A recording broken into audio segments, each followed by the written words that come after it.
What's up, everybody? My name is Del. This is Del on Movies. Thanks for hanging out with me. And if you've been here before, thanks for hanging out with me again.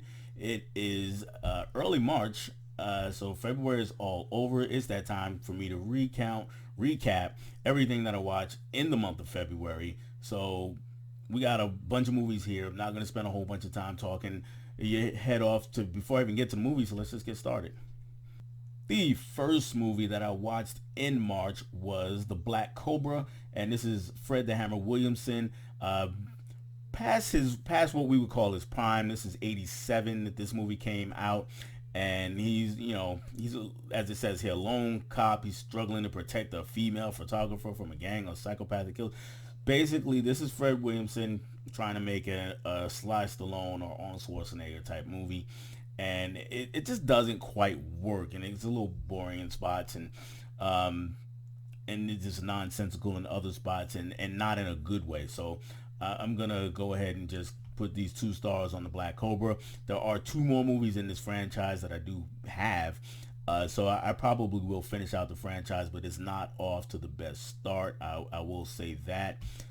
The next movie that I watched is Justice League versus Teen Titans. The title is self-explanatory, and what's happening here is that Damian Wayne, his behavior is out of control. So basically, he's sent to be tamed by the Titans. He's forced to join, and he does a lot of bumping heads with those guys. But then some bad things happen to the actual Justice League, and they're taken over.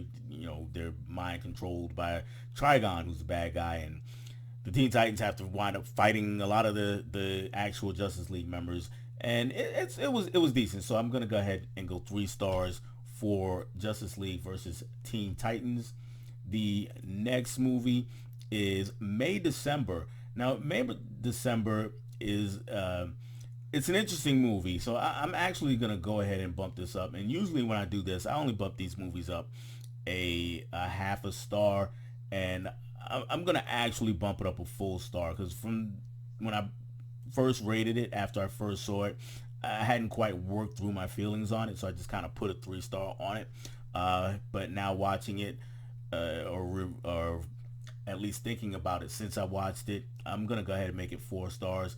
And in this movie, we got Natalie Portman, who is a superstar actress, and she is getting ready to play in a movie portraying Julianne Moore's character, who is known as a teacher who had an affair with a young student, with a high school student, and it's now like 20 years later, and they're still married.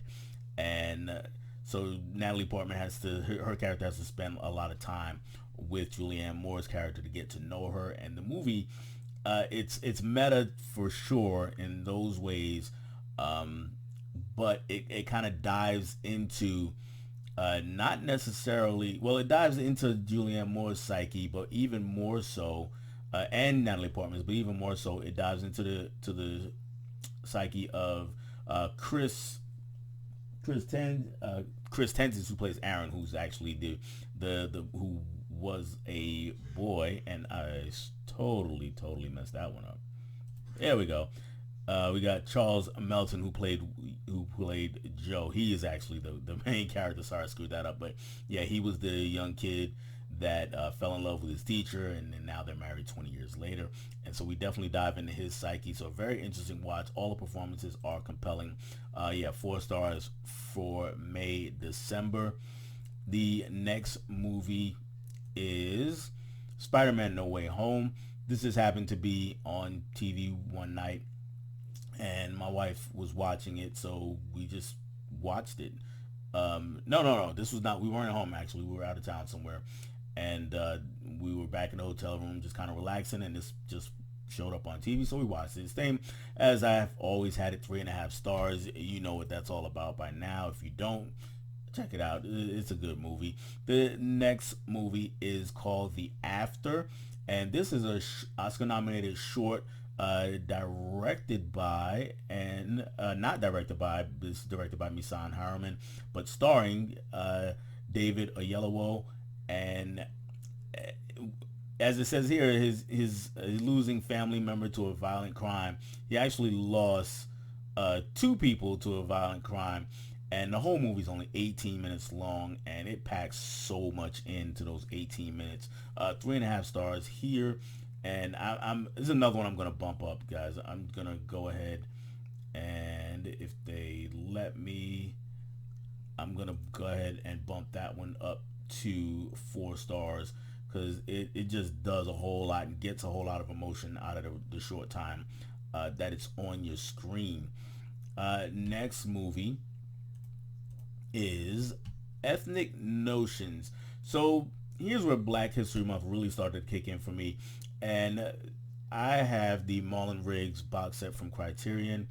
And I'll put a picture up because I'm not actually holding it right now. But he is a black director who, this was his first movie. This was 1986, as you can see. And I actually have a 4.5 star. I'm not sure why it's not showing there. So let's put it there. There it is. All right. And this is really a documentary.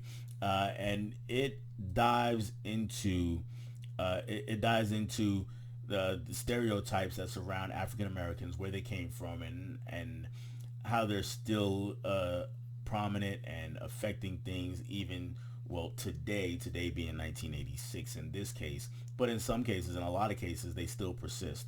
And I thought this was extremely well done. As you can say, we as you can see, we got a character here in blackface is actually a black man, and they definitely do explore that dynamic. Yeah, this is one that is tough to watch in a lot of ways, but necessary to watch. And yeah, 4.5, and I may even bump it to 5 stars for this one. It is right out the box for Marlon Riggs, just a masterpiece of a movie, of a documentary. So I'll definitely suggest that if you don't get the box set yourself, definitely check out that documentary, Ethnic Notions. And I continued that by watching the rest of the first disc, at least anyway, in the box set. And this one is called Tongues Untied. And this one, as you can see, we have two gentlemen who are hugging each other there. And it is really about, it's really about gay black men and the struggles that they face and the stereotypes on both sides from white people and black people. And we get a lot of footage. So it's again, sort of a documentary. It's a little artsier than that, with a lot of we got a lot of spoken word in here, which is something Marlon Riggs also does, and some of the people who helped him make the movie also do some of that. So another very well done movie. This one's 3 years after the first one, so 1989. 4 stars for me for Tongues Untied. The next movie is another one. I just really continued with this set, and this one not as good, but still a solid movie. This is called Affirmations, and this was a short, if I'm not mistaken. Yeah, it's, like it says, 10 minutes here, and it says a look at what it's like to be gay and black in America. But it's really, it is that, but it's a short, and we get some more spoken word, if I'm not mistaken. There's not enough meat on the bone for this one to go any further than that 3 stars. The next watch was Anthem, and this one also again another short from Marlon Riggs. We're still in the Marlon Riggs set, by the way. This was even shorter. It says 9 minutes here, and as it says, a collage of erotic images and a call to arms.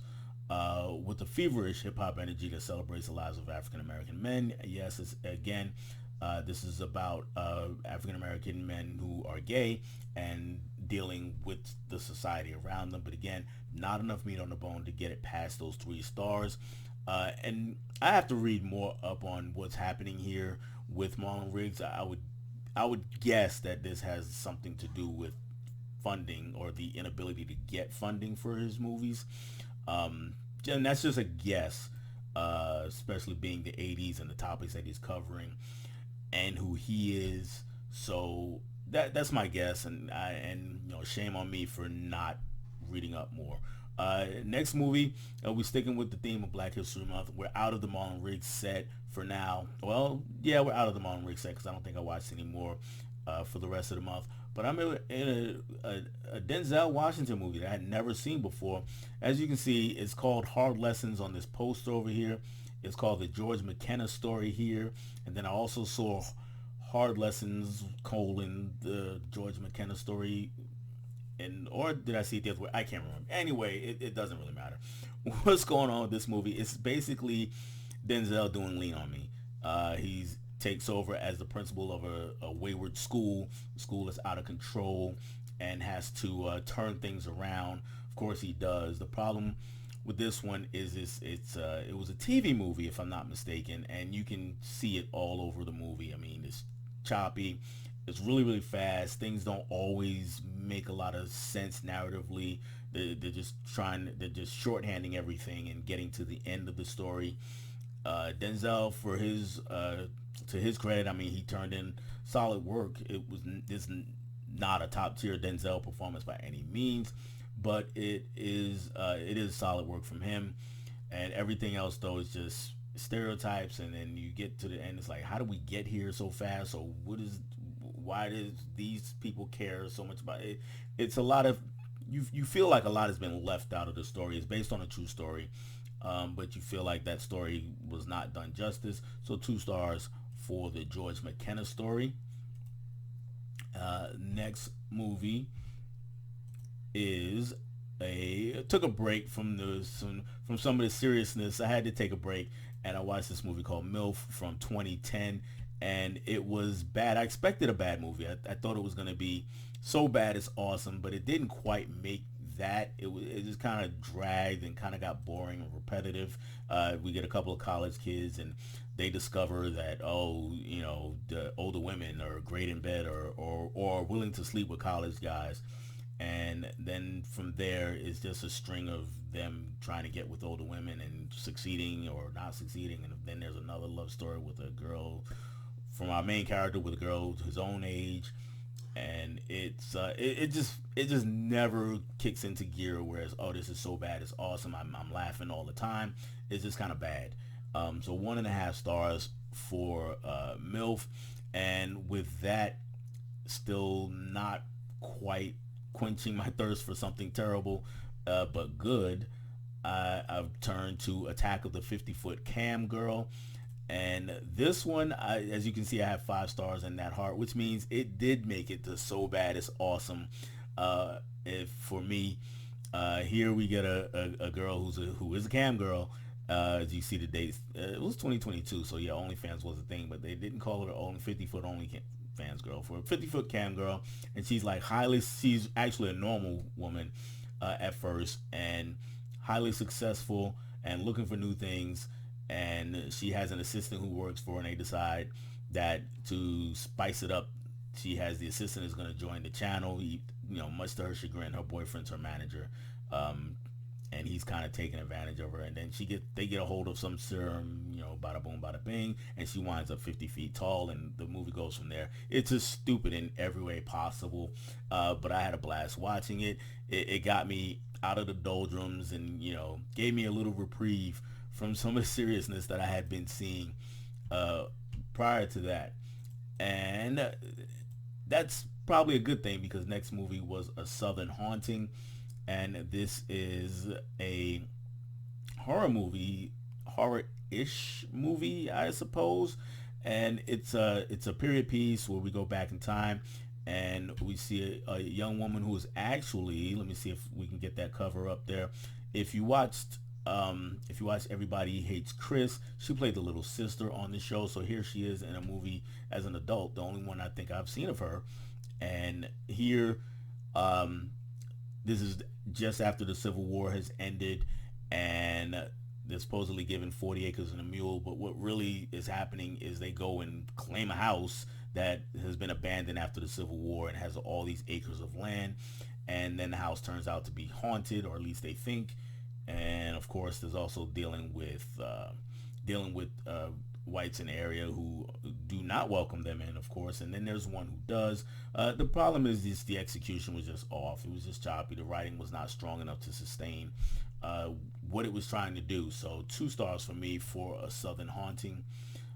Next movie up is Swan Song. This movie I watched for Movie Swap with Kenny Sparks, and I'm gonna skip past it here just so because in that movie swap I talk about this movie at length, myself and Kenny, so go check that out. 3.5 stars if you just want to know my rating. So I do like the movie. Very, very good movie. Mahershala Ali with a really good performance as he is want to give. In the Heat of the Night was the other movie we watched on that same episode, and as you can see from me, this was the movie I recommended, and it's always a 5-star movie for me. So yeah, go check out that episode and hear what Kenny thinks of it, whether he liked it or not. And moving on, we have a movie called Waves. This movie, it was well, as it says here, a controlling father's attempts to ensure that his two children succeed in high school backfire after his son experiences a career-ending sports injury. So yeah, he has this injury, and everything just kind of goes belly up from there. Um, Good performances in this movie, and again, the writing's not quite there to really elevate it to a higher status, but it is pretty well executed overall. So 3 stars from me for Waves. And yeah, as you can see, again, we got back into watching more black movies after Southern Haunting, and now Waves, and In the Heat of the Night, so on and so forth. And that took a break for a minute with the holdovers, though I could justify it as a Black History Month movie because Divine Joy Randolph, by the time you watch this, she may have already won Oscar for Best Supporting Actress, but The Holdovers as a whole was a really good movie. We get some college kids. Paul Giamatti is actually the star of the movie. He's a college professor, and over the holidays, most of the kids go home. But the ones that don't have anywhere to go, they stay at the school. They're called the holdovers. And for a while, there's a bunch of them there, and then most of them leave, and we're left with just this one guy. And that is Angus, played by, you hear Dominic Sessa. And the only other person there with Paul Giamatti as the professor, because he's made to be there, it's his turn to be there this year, is Divine Joy Randolph's character. She is the cook, and the three of them, they form a bond relationship, form a bond and friendship and kinship, and they function almost, not really, but they function almost like a little family throughout the runtime, and we follow them on their adventures and misadventures. For me, though, Randolph is, like I said, she's probably going to win the Oscar because this is a few days before the Oscars, a week before the Oscars when I'm recording this. She's not the best part of this movie. For me, is Paul Giamatti. He's just amazing, and he holds it all together quite nicely. And yes, the movie is pretty funny also to boot. And 4 stars for me for The Holdovers. Nominated for Best Picture, I believe, but I don't think it's going to win that. Next movie up is The Last Voyage of the Demeter. And this movie, I wanted to like this movie so much more than I did. It takes a chapter from Bram Stoker's original novel, the part where Dracula is coming over from Transylvania to, I think, London in the novel. And of course he kills the entire crew, so that's not a spoiler. It takes that and makes a full-length movie out of it, and I think it could be done. I just don't think I think it could be done very well. I just don't think this movie accomplished that. It was pretty boring. It was repetitive. It was kind of dumb.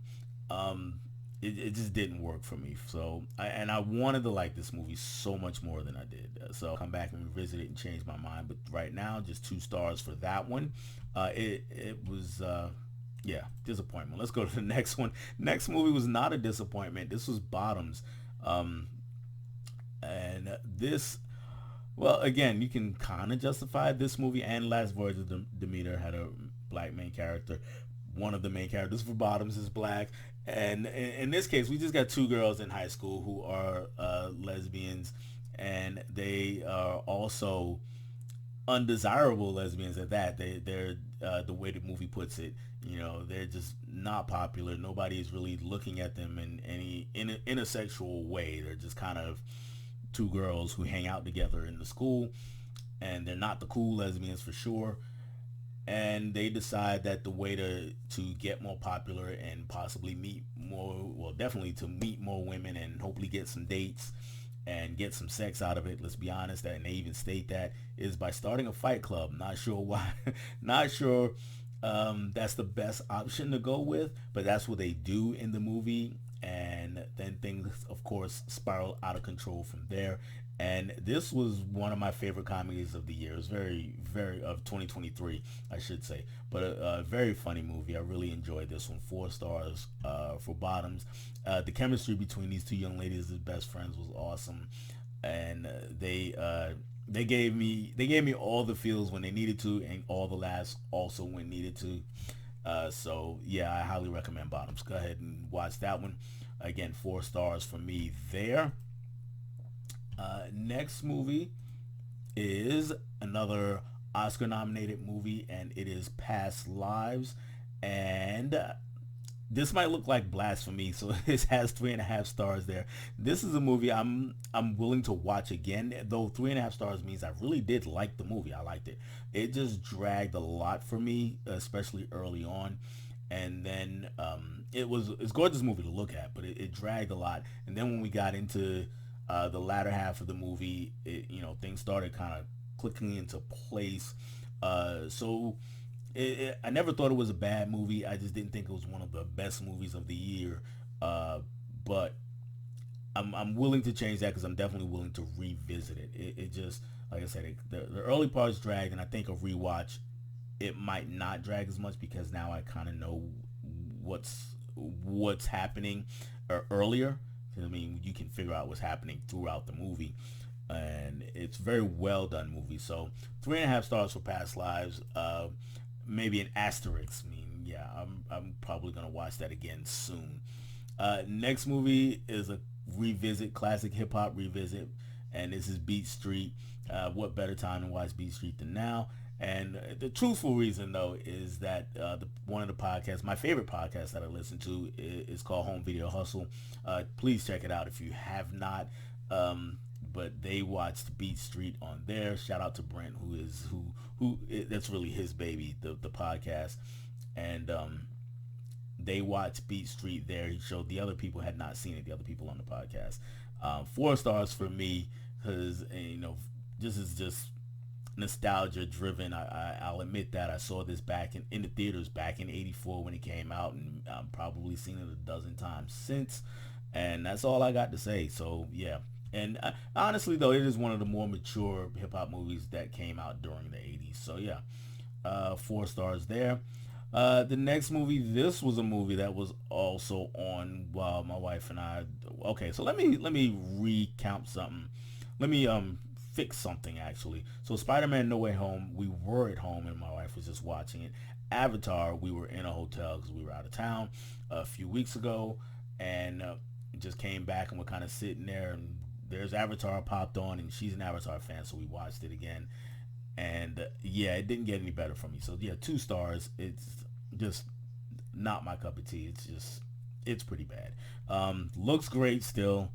There were a few scenes where CGI was a little bit wonky, but it still looks great. It's just not good. So 2 stars for me from Avatar. Next movie, Society of the Snow. So this is a based on a true story. If you've ever seen Alive, it's also based on the same true story. Well, that one's a lot more loose. This was where was it a rugby team or rugby team. They were getting ready to fly into Chile to play a game, and their plane crashes in the Andes. Lots of people die right off the bat, and then the remaining people have to try to survive and hopefully be found, and it takes a really long time for them to be found, and they have to resort to some pretty drastic things to survive. And one of those things, as the story goes, is cannibalism, and it's not a grisly, disgusting movie, even though that is a prominent part of it. So don't go in thinking you're gonna be watching some kind of movie where people are chasing down live people and eating them. That's not what you're gonna be watching here. So yeah, what's happening is startling, but it's not visually disgusting. Let me put it that way. At least from the standpoint of someone who's watched enough horror movies to or who's watched a lot of horror movies. All right, but the story though, the way the storytelling is just really patient here. As you can see, yeah, we get a long runtime. We get 2 hours 14 minutes, 2 hours 24 minutes, excuse me. So almost 2.5 hours, and it's worth it. Once we get the payoff at the end, it is worth it. So yeah, 4 stars for Society of the Snow. Maybe I'll even bump that. It's really looking like it might crack my top 10 of 2023, which I haven't put out yet. So I gotta do that soon, maybe before the Oscars. Who knows? Anyway, next movie was You Got Served. Remember that podcast I just talked about a minute ago? Well, the next movie they watched the week after Beat Street was You Got Served. I had never seen You Got Served before. I'd seen, pieces, bits and pieces. My kids watched it back in the day a lot. And whenever it came on, I just kind of rolled my eyes and either went to sleep or left the room or something. But like I said, well, you know what? My guy Brent is watching it. I'm going to give it a chance. And it is so bad. It is so terrible. Dance scenes are actually fun. The story just doesn't work at all. And I know the point of the movie is really just to showcase the members of B2K, because that's who's really the stars of the movie. And if you're in the B2K fan club or just fan group, fan base, you'll probably really like this movie. It just didn't work for me. Soundtrack was great, dancing was cool, but everything between that was horrible. 1.5 stars from You Got Served. Next movie up, Magic Mike's Last Dance. Speaking of dancing, this is one I hadn't seen. I've seen the first two Magic Mike movies and just hadn't gotten around to this one. And I see Steven Soderbergh is back to direct. He directed the original, but not the second movie. And he's back, and it's really because of him that the movie holds together as well as it does. It's not as good as the original or the second movie, to be honest with you, and it's because there are some. It's kind of tough to take this movie and make something great out of it. Everything is kind of cliche and kind of silly, but that's fine for the type of movie it is. Salma Hayek, whom I just adore, she's great in the movie, but okay. Let me back that up. She's not great in the movie. She's good in the movie, but it's one of those cases where I can see people who are not really familiar with her, who are old, or they only know her from American movies, are like, she's not really that good an actress. Go watch some of her native Spanish language stuff to see her really in her element and doing her thing and really being a great actress. Here, she's solid. She really carries the movie even more than Channing Tatum, because Channing Tatum does a lot of just reacting to her throughout most of the movie, and a lot of standing off to the sidelines, telling other people what to do, because they're basically trying to make a play basically out of stripping. And for the most part it works. You get some good dance scenes at the end of the movie also there. So 3 stars for Magic Mike's Last Dance. However, I will be more than okay if they retired Magic Mike. And Channing Tatum's getting older, so who knows. Next movie, Ruby Gillman, Teenage Kraken. And I was actually looking forward to seeing this, and it was a bit of a disappointment because it didn't quite know what it wanted to say, and so it tried to say a little bit too much.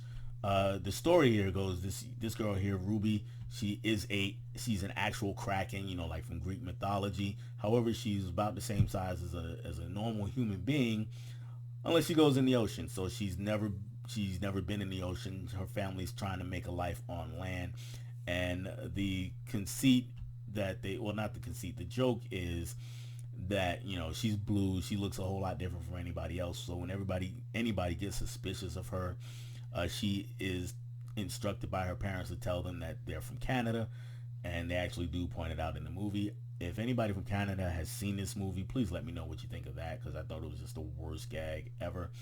But she, she's getting ready for prom. She wants to go to prom, and she wants to date this guy right here, and he's into her. But then after, she becomes a giant kraken, and she actually rescues him, but he doesn't know it. And so he's like kind of left in the dark the whole movie, and then she's going on this other quest where she's uh, trying to discover who she is. So it's definitely a movie about identity, and it's I want to say it's got its heart in the right place, but I don't know what place that is, because it's like pulled in so many different directions and it never really comes together. So 2.5 stars for Ruby Gillman, Teenage Kraken. Next movie is Night Catches Us. This is a movie I watched with Jagoda Blue on Movie Swap. 3 stars is what I give it here, and I'm actually gonna go ahead and bump it up to 3.5. I'm gonna go ahead and bump that to 3.5. But go ahead and check out that Movie Swap to see what my full thoughts on it. We have a great discussion on this movie, and we also, no, not this movie. I watched anyway, Justice League Secret Origins. Between the movie that I watched for that Movie Swap, between the two movies, Justice League Secret Origins. This is I want to say this was the first Justice League movie of this ilk.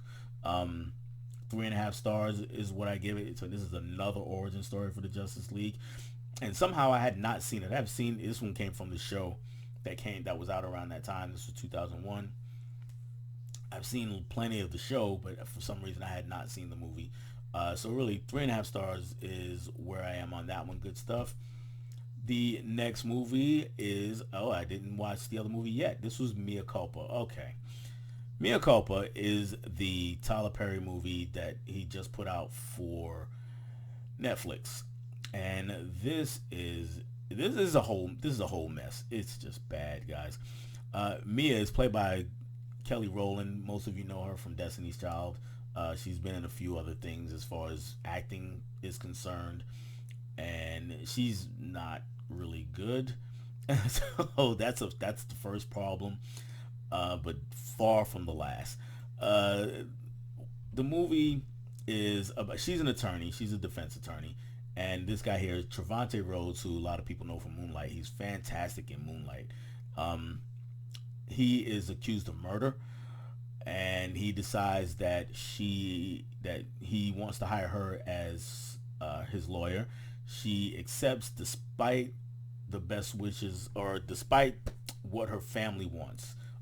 Meaning her husband and her mother-in-law and her brother-in-law, they pretty much forbid her to take the case, and she decides, screw that, I'm going to take the case anyway and defend this guy. This guy, we find out pretty good, though he's accused of murdering his girlfriend. And we also find out that he's a sex addict, but they don't really say that a sex addict. He says, I like sex. And I don't know. It's just so, the writing on here is so bad. There's so many plot holes in this movie.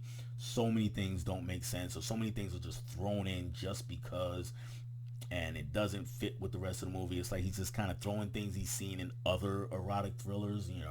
He's trying to get everything from Basic Instinct in there, and Fatal Attraction, and 9.5 Weeks, and he's just trying to get a whole lot into this movie, like almost just because. And it just does not work whatsoever. The performance he gets from Trevante Rhodes is just it's horrible. And the writing for him doesn't help. I keep coming back to the writing. Basically, he has only a few lines in the movie. He says them in various different ways, so you may not notice it at first. But basically, all he ever says is, I don't want to be here. And here, meaning at the attorney's office, talking to his attorney. He makes her come to his dark apartment every time. So so I don't want to be here. Next one is, I like sex. Next one is, don't you want to have sex with me? And then the other thing is, when she refuses, is, I'm going to fire you and get another attorney. That's pretty much all he says the entire movie. And like I said, Kelly Rowland's character not really good. Then there's the whole side plot with her husband and her in-laws, that eventually plays more of a role in the movie. That's horribly executed. And I will say this though. I will say give this to the movie. Let me see if I can find her. There were two really good performances actually in the movie. Oh, I take that back. There was one really good one. There was not her. She is in the movie, so some of you may have known her from if you watched P Valley. If you watched that show on Stars, I want to say she was good. This person not good. I don't know who that one is. I can't remember who that one is.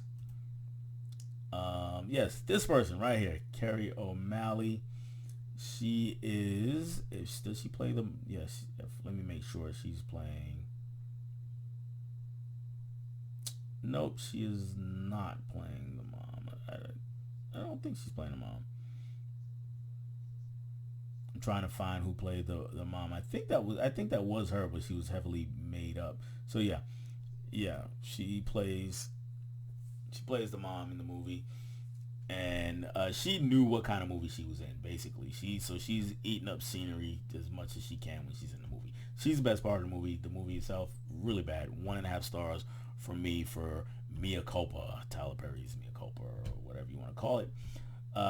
The next movie, finally, the other movie that I watched for the movie swap with To Go to Blue. This is Soul of the Game, and this is based on the events surrounding Jackie Robinson getting into the major leagues. However, it is not focused on Jackie Robinson. Like we talk about with Jagoda, he's really third fiddle in the movie behind Delroy Lindo's Satchel Paige and Michael T. Williamson's Josh Gibson. Again, check out that movie swap. Links will be in the description to both movie swaps that I did last month. And see what we both thought of that movie more in depth. And finally, the last movie that I watched in February was Bob Marley One Love, my only trip to the theater this month. And as you can see here, I gave it 4 stars. I really enjoyed this movie. I know I've heard the criticism that it's been kind of glossed over, some things because the family made the movie, and that's probably true. I'm not going to argue that point, but I still thought that it was executed pretty well. They did give, they did show some of his faults as a person, which is what a biopic, as much as you can ask for from a biopic made by the family, pretty much. Not, they didn't directly make all of it, but they had a heavy influence into it.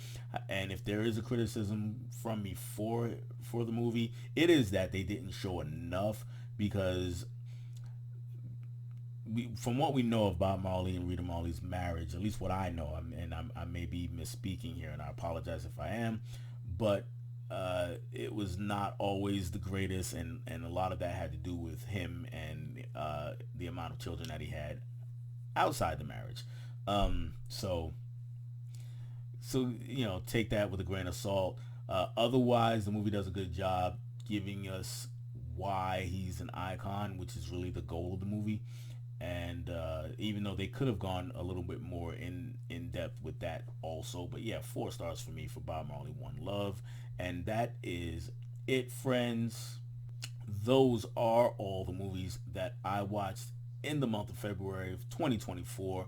I'm looking forward to doing this again in March. However, it was going to be a shorter episode then, because throughout the month I'm going to give updates on what I've been watching for Martial Arts Madness. So keep an eye out for that. Let me know what you think of some of the movies that I watched, if you've seen them.